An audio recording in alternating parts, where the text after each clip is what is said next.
उसी जम्मू कश्मीर सरकार की कमीनापन देखिए, कम्युनलिज्म देखिए, एंटी हिंदू मानसिकता देखिए कि जो 7.5 लाख पहले से थे उनको नागरिकता नहीं दी क्योंकि वो सब हिंदू और पारसी और जैन बौद्ध और सिख थे और लोग रहते, वो 70 साल से बगैर नागरिकता के रह रहे थे।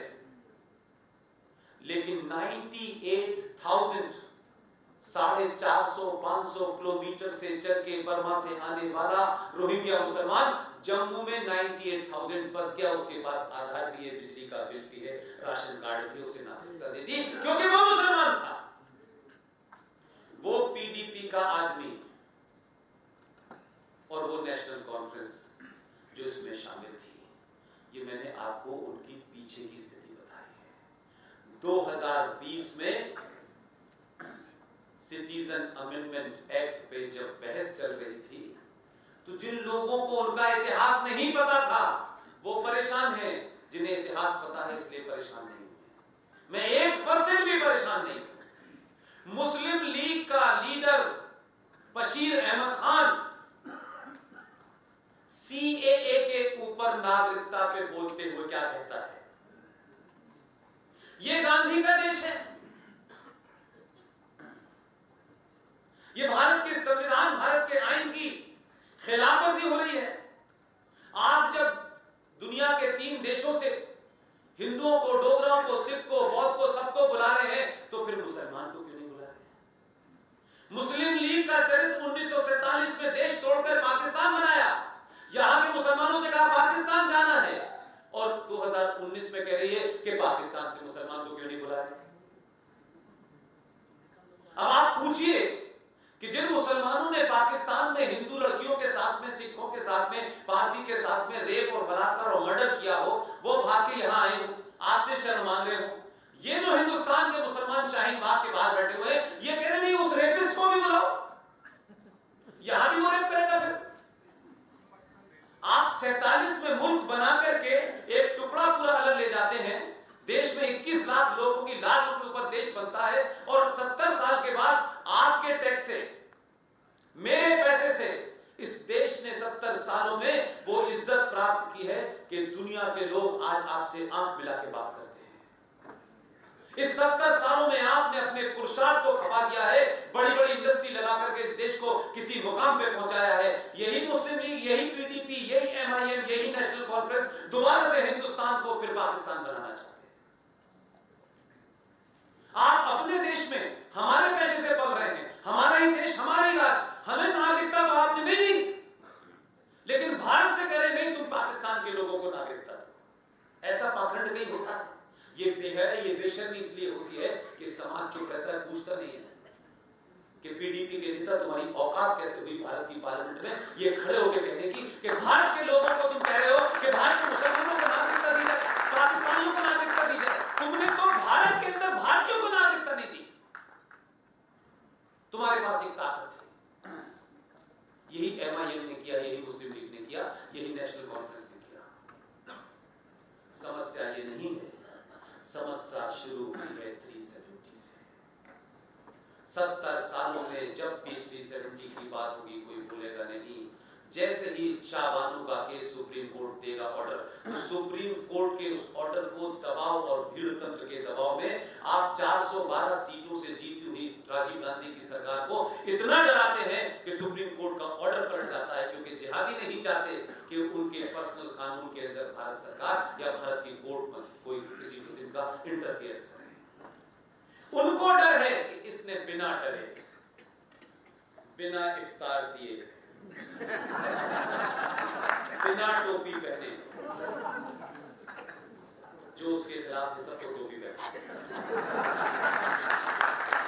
ये गुस्सा इस बात का है कि हमारी जो सत्ता बनी हुई थी, जिसके माध्यम से भारत की दिल्ली के तख्त पे बैठने वाली हर सरकार हमसे डरती थी, इस देश की व्यवस्था डरती थी। जब भी कोई ऐसी बात आती कि पॉपुलेशन कंट्रोल पे बात करो, फौरन लोग कहते थे कि नहीं नहीं नहीं, 76 में हमने 42वें संविधान संशोधन की 7वीं सूची में ये पास तो कर दिया है कि केंद्र सरकार और राज्य सरकारों को पॉपुलेशन कंट्रोल और फैमिली प्लानिंग के ऊपर कानून बनाना चाहिए, लेकिन ये पास करके हमने रख दिया है ताकि कभी इस पे डिस्कशन ना हो। जब भी कोई छुएगा हम खड़े हो जाएंगे। इस आदमी ने, जिसे 2014 में आपने अकेला भेजा था, उन्होंने ये अकेला है किसे घेर ले, आपने जल्दी सुन लिया, आपने दूसरा भेज दिया। और ये मैसेज आपने दे दिया कि जितना शोर बचाओगे किसी तीसरे को भी तैयार है। ये सिलसिला रुकेगा नहीं। उनको लग रहा है कि सरकार किसी को नहीं बुला रही है, समाज भेज रहा है तैयार कर कर। अगर इस समाज ने भेजना शुरू कर दिया तो जो लोग कल परसों तक भारत की सुप्रीम कोर्ट में 5 जजों से ये कह रहे थे आप अपना सर्टिफिकेट दिखाइए कि भगवान रामचंद्र जी यहीं पैदा हुए, रामचंद्र जी ने तो सर्टिफिकेट नहीं दिया कि हम कहां पैदा हुए, सरकार ने इनसे सर्टिफिकेट मांगे तुम कहां पैदा। तो कुछ चीजों में थोड़ा समय लगता है, इसलिए डर ये नहीं है कि CAA बनने से कोई समस्या है। समस्या ये है कि वो जो आदर्श और इनविजिबल सत्ता थी वो टूटना शुरू हो गई है, और अगर ये टूटना शुरू हुई है तो ये देश संविधान से चलेगा, शरिया से नहीं चलने वाला। कोई गलतफहमी नहीं होती।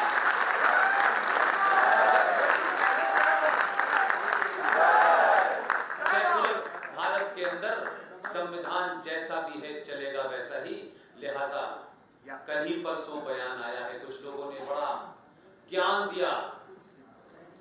मैंने कहा ना, जब उससे भी बड़ा ज्ञानी आ जाता है तो एक साहब जो कोर्ट में रोज पुराने कानून मंत्री हैं, उन्होंने कहा कि देखिए बात तो यह है कि अब इसको कोई राज मना नहीं कर सकता, ये तो कानूनी बाध्यता है। तो उनको लगा कि भाई आंधी आई गई है तो थोड़ा सा सर झुका दो ताकि आंधी निकल जाए, लेकिन आंधी रुकी हुई है। दूसरे दिन एक और बहुत बड़े दानिश्वर हैं, ऑक्सफोर्ड से पढ़ के आए हैं, उनके वालिद साहब से मेरे वालिद साहब की दोस्ती थी, वो सलमान खुर्शीद ने भी कहा कि नहीं नहीं कानून तो अब जो बन गया है वही मानना। तो मैंने कहा ये क्या अखबार में बयान क्यों दे रहे हो, शाहीन बाग में जाके बताऊंगा। तो अभी संकट CAA का नहीं है, वो भी जानते हैं कि CAA में उनको कुछ नहीं जाना है, उनको पता है कि ये बार बार चिल्ला चिल्ला के कह रहा है। मैं भी अपने दोस्तों को कहता हूं कि यार किसी भी चीज का विरोध उस हद तक न करो कि कोई जिद्दी हो जाए।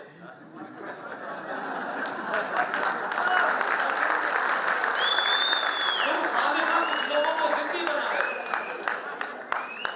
इतना जिद्दी मत बनाओ जो बार बार कह रहे हैं भाई साहब ये बिल आपके लिए नहीं है, भारत के मुसलमानों के लिए नहीं है, इसमें किसी की ना चिल्ला चिल्ला के परेशान मंत्री भाई उसको करना है। मैंने कहा इसे जानते नहीं, ये पूरी ईमानदार आदमी कह रहा है इसमें नागरिकता लेने का बिल नहीं लाया, इसके बाद लाऊंगा। तो कभी आप कुछ चीजों का जब पागलपने तक विरोध करते हैं तो आपको अंदाजा नहीं होता कि आपका विरोध आपको गड्ढे में ले जाता है। ये डर इस बात का, ये तो उनको पता है, ये मान चुके हैं CAA लागू होगा, ढोलबाजी के साथ लागू होगा, लेकिन उनका संकट ये है एक बिल तैयार होकर रखा हुआ है।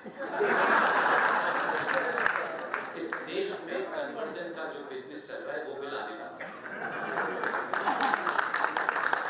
और पिछली 15 अगस्त तक देखिए आपके आदमी के पास शब्दों की कोई कमी नहीं है, उसने कतई ये शिक्षा ऑक्सफोर्ड में नहीं ली है, भारत की जमीन में रह के मिलती है। पिछले अपने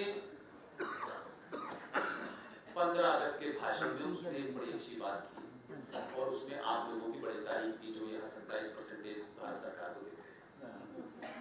उसने कहा कि हम कोशिश करें कि जो जनसंख्या इस देश में इनकम टैक्स देके सरकार को मजबूत करती है, सरकार की योजनाएं उस पर लागू होती हैं, कोशिश करें कि हम भी उन टैक्स देने वालों के साथ खड़े हों, हम ऐसा समाज बनाएं। और ये नहीं होना चाहिए